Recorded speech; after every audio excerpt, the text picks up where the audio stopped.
So I don't know if I should say this because I don't know if we're actually skirting the system or it's actually designed this way. But if you have small children,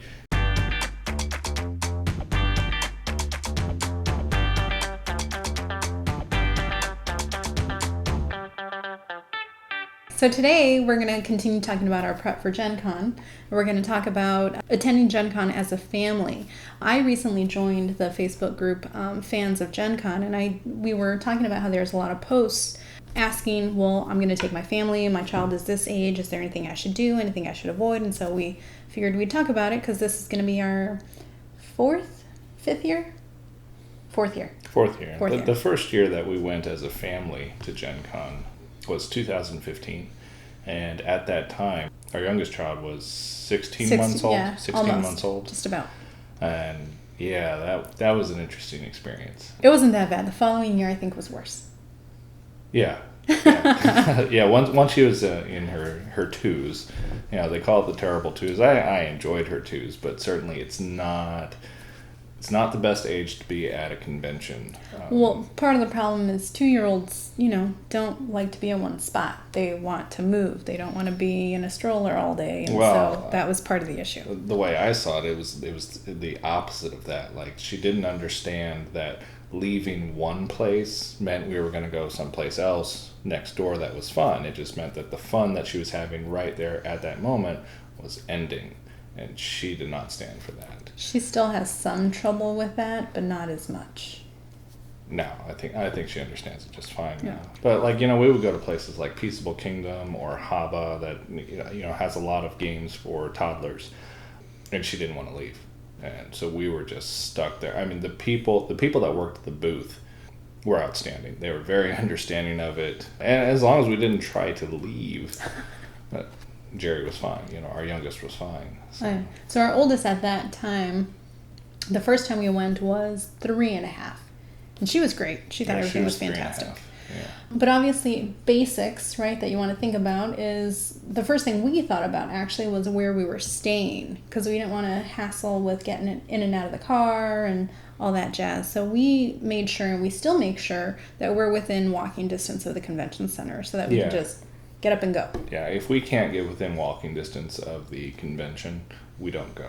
It's never happened. Hasn't happened yet, but that's my line in the sand. If I can't walk to the convention, that's it. We're not commuting every day. Not with kids in car seats. It's just we'll be in that stage for a while.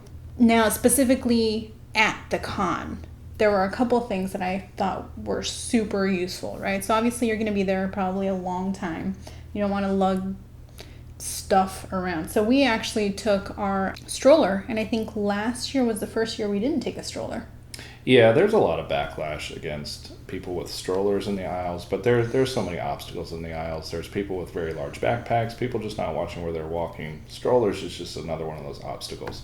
And really, like she said, the last year was the first time that we didn't have the stroller, didn't have a reason to have the stroller. So we no longer had a shopping cart. Yeah. That was an adjustment for us because that was tough. We bought a lot less games. Like, I would make trips back to the dealer hall by myself without the family just to grab the games. Yeah, we would just make note of what we wanted, and then he'd go back while the kids and I were hanging out in the hotel room. Yeah. But the stroller we have, which is just outstanding. It's Phil and Ted's. It's sort of a jogging style stroller, and it's actually a double stroller, which sounds like it would be super bulky, but the second chair actually goes underneath, and the kids really like sort of hanging out there. But when they weren't in it, or when one of them wasn't in it, we can throw stuff in there. Yeah, the Phil and Ted's jogging stroller, the reason we got that one, it's the smallest form. It folds down to the smallest form factor possible, and we got that because the time we got it, my wife had just gotten a hybrid vehicle, and anybody who has a hybrid vehicle knows that half of your trunk disappears because the battery sits in there. So we needed the smallest stroller that would actually fit in that trunk, and it works out well for traveling to conventions. So, but we don't use it anymore. We still have it. I don't know why we still have it, but we still have it. So yeah, but so that was super useful. So something compact, I think, is going to be useful. I wouldn't necessarily take an umbrella stroller because it's not really going to be, if your kid's not in it, it's not really useful. It's just going to be something else to carry, and that's kind of obnoxious.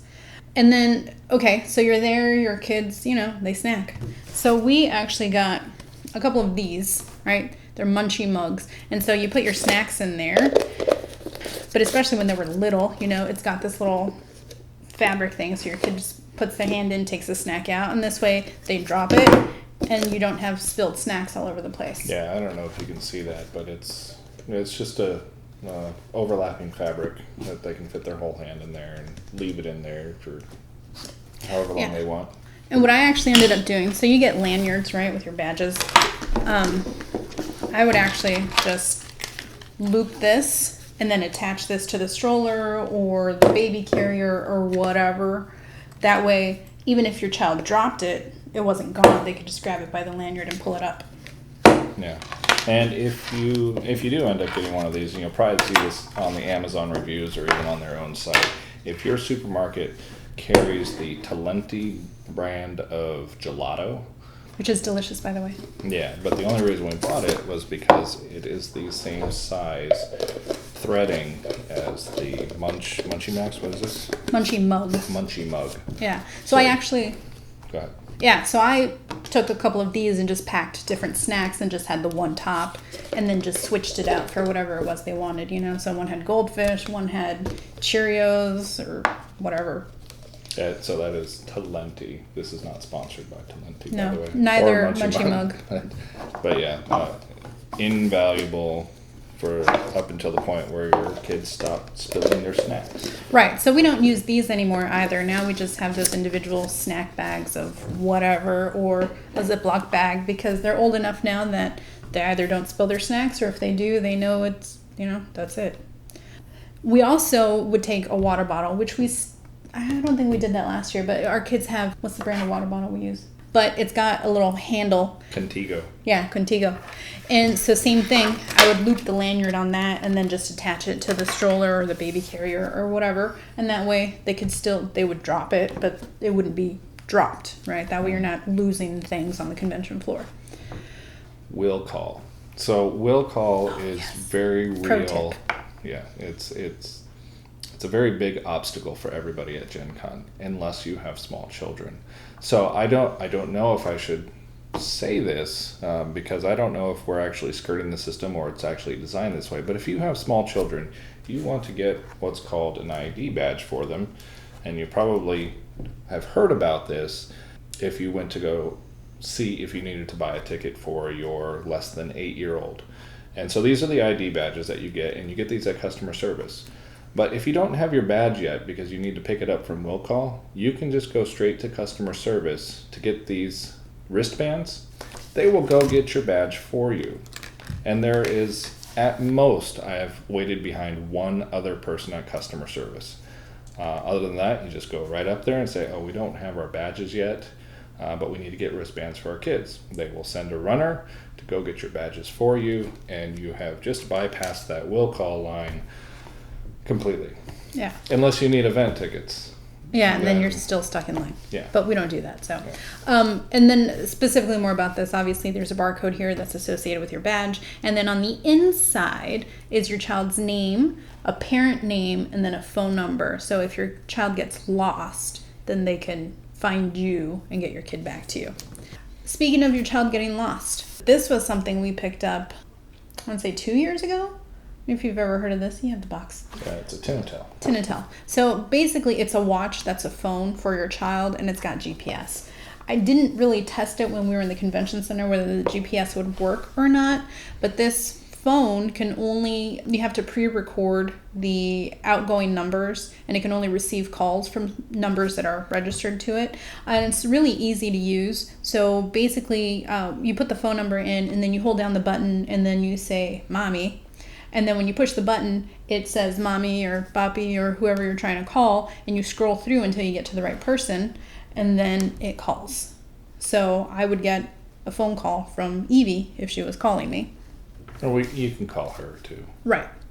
So, thankfully we never had to use it because she never wandered off. But that's super useful. Like I said, it's got GPS inside the convention center. I'm not sure how good it would work. Yeah. But heaven forbid they leave the center, then you have an idea of where they are.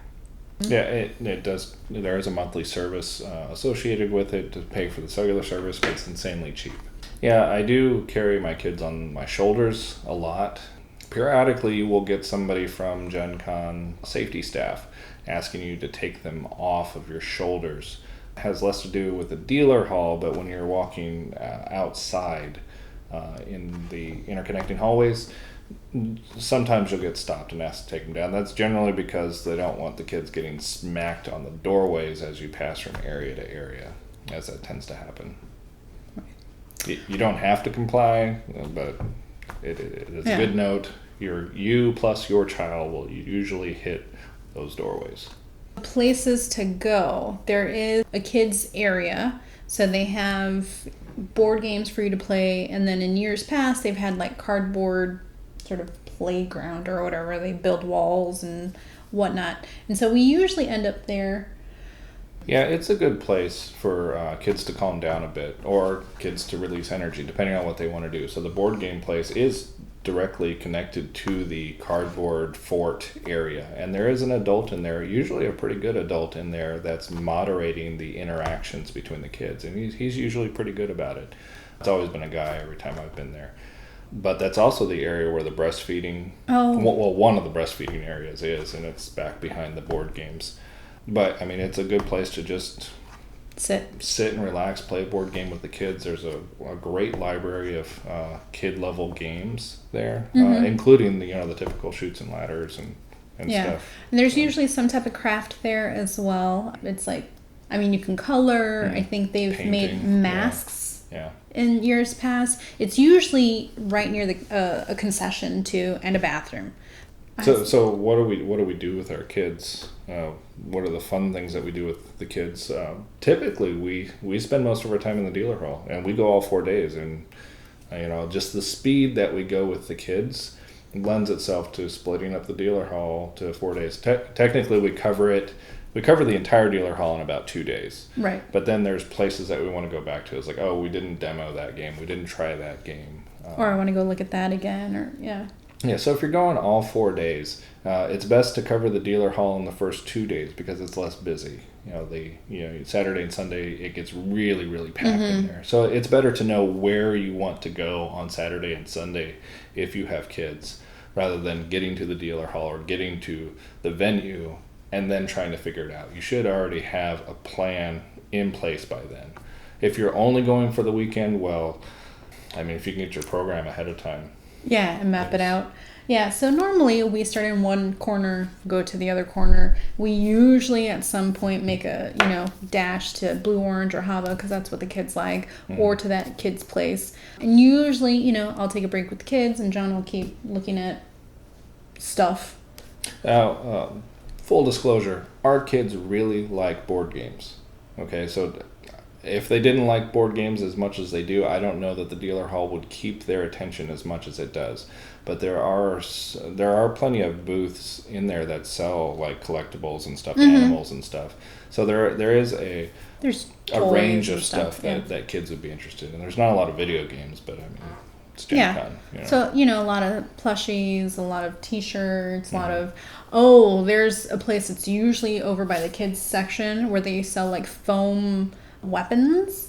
Our kids love that place. We always go there. We always buy something. So we've got the long sword, the short sword. We've got daggers. We've got shields. Yeah, we've been going there for 4 years straight. I mean, to the point where they recognize our kids when we get there. So it's it used to be that there was a fighting space in the dealer hall where you could basically fight a grown pirate as kids. But I think the dealer hall has gotten so packed now. That's part of the stuff that they moved over to Lucas Oil.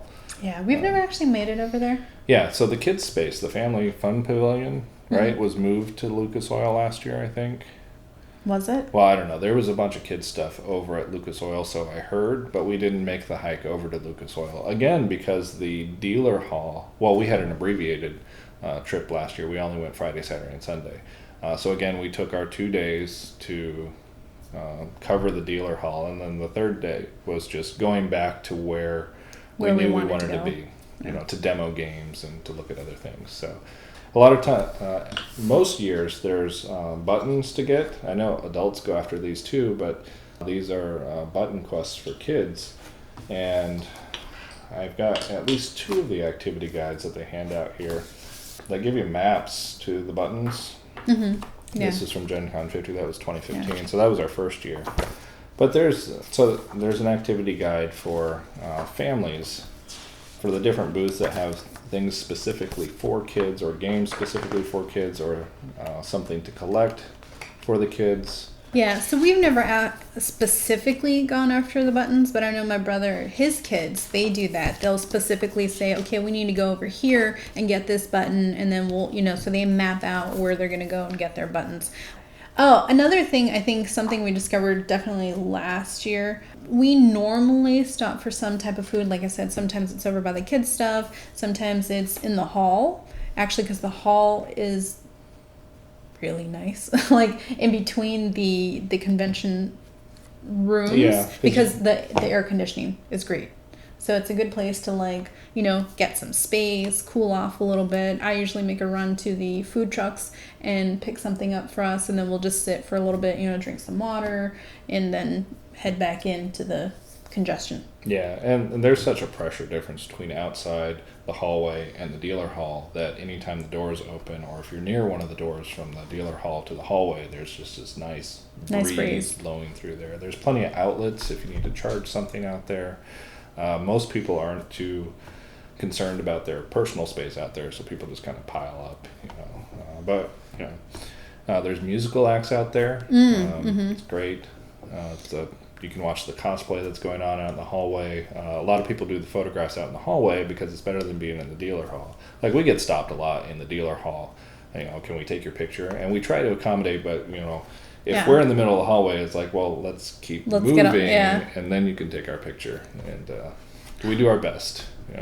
Yeah. So if you see us, take a picture with us. It's awesome. Just don't stand in the middle of the traffic right lane. And just know that there's 4 of us, so we're going to try to gather all 4 of us. You can't, we're a package deal. You can't just take a picture of John and think it's cool. But they do. Yeah. No. What else? Did we miss anything? So after the con, when you need to eat, make reservations. Look up the restaurants of where you want to go, whether you want to drive, whether you want to walk, but make reservations. Sitting around and waiting, with the size of the crowd that's there for GenCon, most places are going to have a wait. But if you've got your reservation, I've never had to wait for my reservation to come up. Well, once.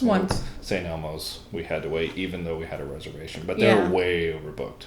Even when it's just the 4 of us, we have to wait. And there's been a couple times where we've walked, place to place because we weren't prepared, and that's not fun. Some of the places that we like to go are Capitol Grill. That's in the Conrad. Champs is right across from the Conrad. It's on Washington Street. Harry and Izzy's. Yeah, that place was really good. We went there the first time last year. St. Elmo's has a great shrimp cocktail. It's world famous, I guess. I can't think of where else we've eaten. Yeah, the food trucks are great though for lunchtime. So that's a good thing to explore, and they're just right outside the convention hall. So you just walk across the street and grab some stuff. Okay, well, I think we covered it. If you have any questions... Well, we covered our trip, but if there's anything that you might still want to know, just let us know in the comments, and we'll try to find it out for you. Yeah. We probably know, but yeah. Yeah, so if you have any questions, anything we didn't cover, or if you have your own tips that you want to give to other con goers, then, leave a comment and let us know. But otherwise, we'll see you at GenCon. Yeah.